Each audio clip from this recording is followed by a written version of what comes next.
जय हिंद दोस्तों, स्वागत है आपके हमारे यूट्यूब चैनल में। दोस्तों, जैसा कि जानते हैं कि आरआरबी एएलपी एग्ज़ाम होने वाला है और इसमें 2 से 4 एग्ज़ाम आपके जो कि न्यूमेरिकल क्लासेस ही रहती है दोस्तों, यानी न्यूमेरिकल के जो कि क्वेश्चंस रहते हैं।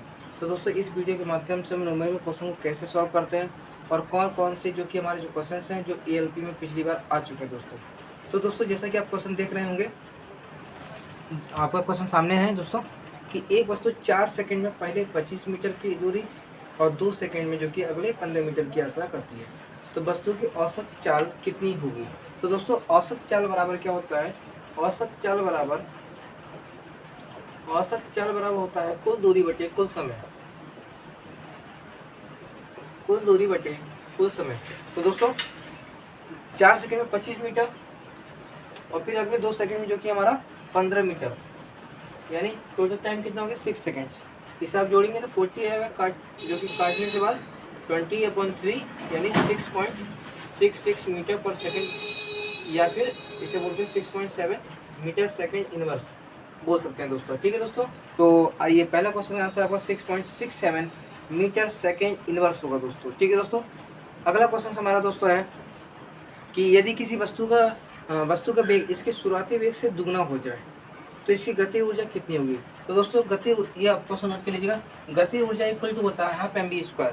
गति ऊर्जा क्या होगी दोस्तों? तो गति ऊर्जा इक्वल टू हो जाएगा हमारा, गति ऊर्जा फॉर्मूला होता है kinetic energy equal to half mv²। ठीक है दोस्तों, अब इसको क्या है, बहुत ईजी तरीके से हम लोग करेंगे।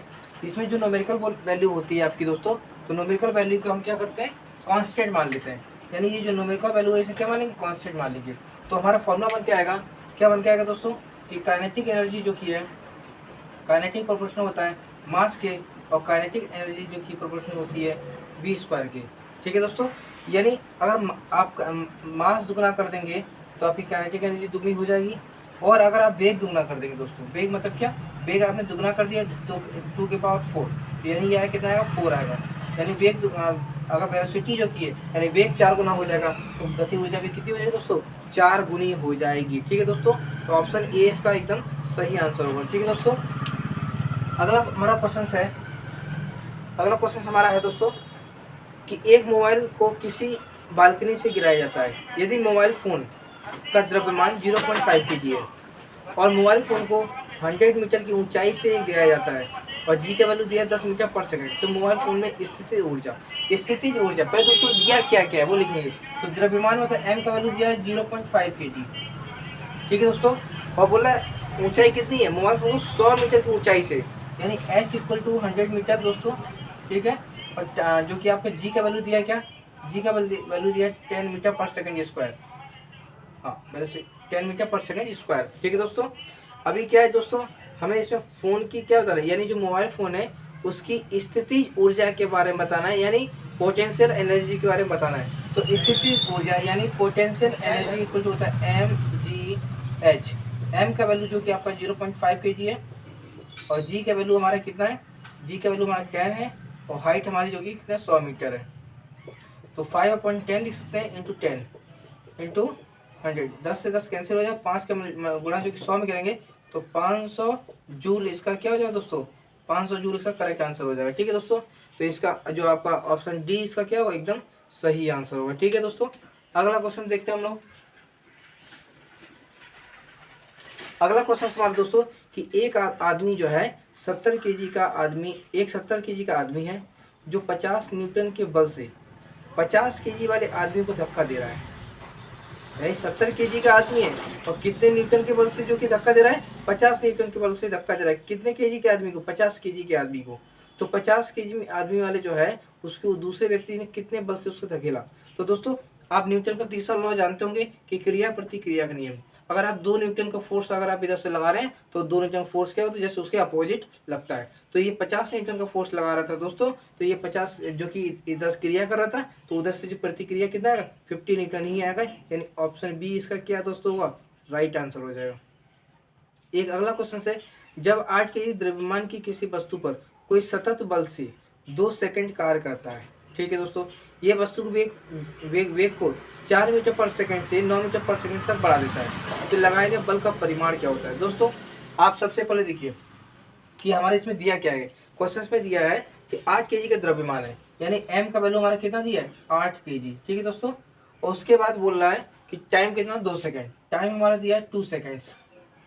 और वेग 4 से कितना हो रहा है 9 हो रहा है, यानी प्रारंभिक हमारा जो वेग है वो 4 मीटर पर सेकेंड है, और जो अंतिम वेग v है वो 9 मीटर पर सेकेंड है। और हमें फोर्स के बारे में बोल रहा है कितना होगा। तो दोस्तों फोर्स इक्वल टू होता क्या है, फोर्स इक्वल टू होता है m इंटू ए, ठीक है दोस्तों। और F इक्वल टू m और A इक्वल टू होता है v minus you upon T, ठीक है दोस्तों। अब यहाँ पे क्या है F इक्वल टू m का वैल्यू कितना है 8 kg into v minus you यानी 9 माइनस 4 अपॉन टी का वैल्यू 2, ठीक है। तो ये हो जाएगा दोस्तों F इक्वल टू 8, 9 में से 4 जाएगा तो 5 अपॉन में 2, तो 2 से कट करेंगे तो 4 आएगा, 4 5 जो होता है 20, यानी 4 5 20 होता है, 20 न्यूटन का बॉल क्या हुआ इसे फोर्स लग रहा होगा। यानी ऑप्शन सी इसका क्या होगा दोस्तों सही आंसर हो जाएगा, ठीक है दोस्तों। अगला क्वेश्चन देखते हैं दोस्तों हम लोग अपना, इसको रीच कर देते हैं। अगला क्वेश्चन हमारा है कि एक वस्तु 4 सेकंड में 15 मीटर की दूरी तय करती है, वो अगले 2 सेकंड में जो कि 15 मिनट की दूरी तय करती है, तो औसत गति क्या होगी दोस्तों। ये क्वेश्चन बता चुके हैं। औसत गति या औसत चाल, औसत गति या औसत चाल, औसत गति बराबर होता है कुल दूरी बटा कुल समय। औसत गति बराबर होता है कुल दूरी बटा कुल समय। तो कुल दूरी तो 15 मीटर यानी 30 मीटर तो गया। और टाइम कितना लग रहा है दोस्तों, पहले 4 सेकंड लग रहा है, फिर 2 सेकंड लग रहा है। पहले 4 सेकंड तो 6 सेकंड, 6 से काटेंगे तो 5 मीटर पर सेकंड के हिसाब से इसका आंसर है, या 5 मीटर डॉट सेकंड इनवर्स। यानी ऑप्शन इसका कौन सा सही हो जाएगा, तो आप बोल सकते हैं कि इसका ऑप्शन हमारा सही हो जाएगा, ऑप्शन सी इसका क्या होगा एकदम सही आंसर होगा दोस्तों। आगे दोस्तों गतिज ऊर्जा को व्यक्त किया जाता है हाफ एम वी द्वारा, हाफ एम वी माइनस 2 द्वारा, एम जी एच द्वारा, हाफ एम वी द्वारा। तो गतिज ऊर्जा का फॉर्मूला दोस्तों मैंने अभी आपको बताया कि काइनेटिक एनर्जी इक्वल टू होता है half M V square, half M V square. यानी इसका ऑप्शन डी क्या होगा दोस्तों एकदम करेक्ट आंसर होगा, ठीक दोस्तों। अगला क्वेश्चन हमारा है कि यदि 200 न्यूटन के नियत बल से, यानी फोर्स कितना 200 न्यूटन, लिफ्ट द्वारा किया गया कार्य 1000 जूल है, तो लिफ्ट द्वारा तय की गई दूरी कितनी होगी। यानी क्या दोस्तों देखिए इस क्वेश्चन में क्या है दोस्तों कि हमारा जो कि फोर्स जो है 200 न्यूटन का है, यानी फोर्स हमारा दिया है 200 न्यूटन, और जो वर्क हो रहा है यानी जो वर्क दिया है वो 1000 दिया है, 1000 जूल, ठीक है दोस्तों। और आपसे पूछ रहा है कि दूरी कितनी होगी यानी विस्थापन कितना होगा। तो F इक्वल टू होता है F S, F equal to W equal क्या होता है, डब्ल्यू इक्वल टू होता है F S cos theta. Cos की जरूरत नहीं है यहाँ पर, डब्ल्यू का वैल्यू 1000 जूल दिया है दोस्तों, और एफ का वैल्यू 200 न्यूटन, और विस्थापन बताना है, ठीक है दोस्तों। तो 200 इसके नीचे आएगा, 1 0 से 1 0 का 2 0 से 2 कैंसिल, 2 के पावर हम 10 आते 5 बार में, यानी विस्थापन या दूरी, जो विस्थापन या दूरी है तो 5 मीटर आएगी दोस्तों। तो इसका जो कि आंसर क्या सही होगा दोस्तों 5 मीटर, यानी ऑप्शन ये इसका सही हो जाएगा, ठीक है। अगला क्वेश्चन है, अगला क्वेश्चन देखिए दोस्तों कि पृथ्वी पर किसी वस्तु का द्रव्यमान 10 kg है, यानी जो पृथ्वी है उस पृथ्वी पर किसी भी वस्तु का द्रव्यमान कितना 10 kg है, पृथ्वी पर इसका भार कितना होगा। यानी पृथ्वी का भार मतलब डब्ल्यू बराबर होता है m इंटू जी।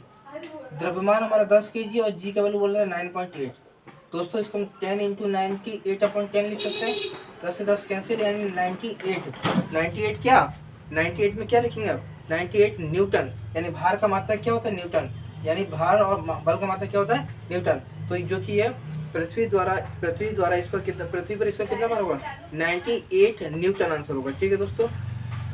अगला क्वेश्चन हमारा है कि भूतल से 6 मीटर ऊपर स्थित 10 kg द्रव्यमान की वस्तु में निहित ऊर्जा होगी।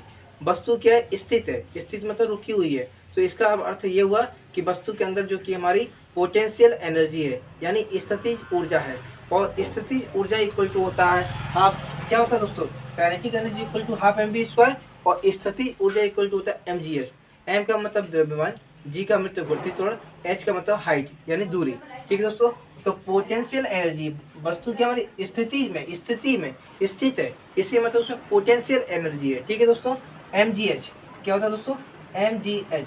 तो एम का वैल्यू कितना दिया दोस्तों, तो एम का वैल्यू इसमें दिया है जो कि 10 kg, और जी का वैल्यू बोला 9.8, और हाइट हमारी दी है दोस्तों, हाइट में 6 मीटर दी है, ठीक है।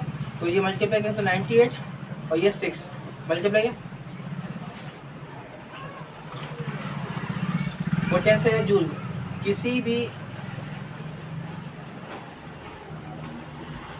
ऊर्जा का मात्रक क्या होता है दोस्तों, जूल होता है। ठीक है दोस्तों, तो 588 जूल, 588 जूल मतलब जो है इसका करेक्ट आंसर होगा ऑप्शन डी। ठीक है दोस्तों, तो आई होप कि आपको हमारा वीडियो अच्छा लगा होगा दोस्तों। आप इस वीडियो को अपने दोस्तों तक शेयर कर दें। धन्यवाद।